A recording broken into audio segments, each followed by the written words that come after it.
রাশিয়ার ভোরকুটা শহরের এক ব্যক্তি ৩ বছর পর তার অ্যাপার্টমেন্টে ফিরে ভয়াবহ এক পরিস্থিতির সম্মুখীন হয়েছেন। কাজের সূত্রে সাইবেরিয়া যাওয়ার সময় তিনি ভুল করে তার অ্যাপার্টমেন্টের একটি জানালা খোলা রেখে গিয়েছিলেন। এই ৩ বছরের দীর্ঘ সময়ে সেই জানালা দিয়ে প্রবেশ করে কবুতরের দল। তার পুরো বাসাটিকে নিজেদের দখলে নিয়ে নিয়েছে ওই কবুতরের দল। বর্তমানে তার ফ্ল্যাটটি কবুতরের বিষ্ঠা, পালক এবং কবুতরের বাড়িতে পরিণত হয়েছে।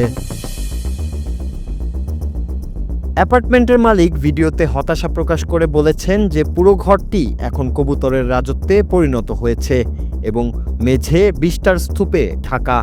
কবুতরগুলো তাকে এমনভাবে দেখছে যেন তিনি নিজেই সেখানে অনুপ্রবেশকারী।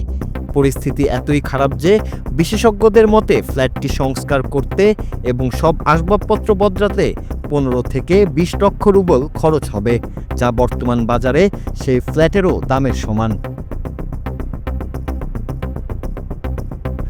বিশেষজ্ঞরা আরও সতর্ক করেছেন যে কবুতরের মাধ্যমে বার্ড ফ্লু বা সিটাকোসিসের মতো রোগ ছড়াতে পারে, তাই ফ্ল্যাটটিকে আবার বসবাসের উপযোগী করতে বিশেষ রাসায়নিক দ্বারা ভালোভাবে পরিষ্কার করতে হবে, যা বেশ ব্যয় সাপেক্ষ।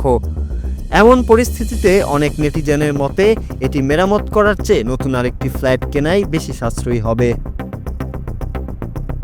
এই ঘটনাটি সোশ্যাল মিডিয়ায় রীতিমতো ভাইরাল হয়েছে এবং মানুষের মধ্যে বেশ হাস্যরসের সৃষ্টি করেছে।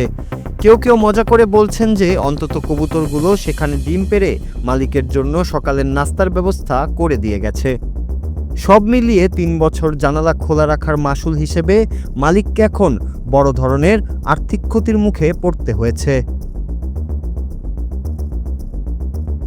নূর Raju, Bangla TV, news desk.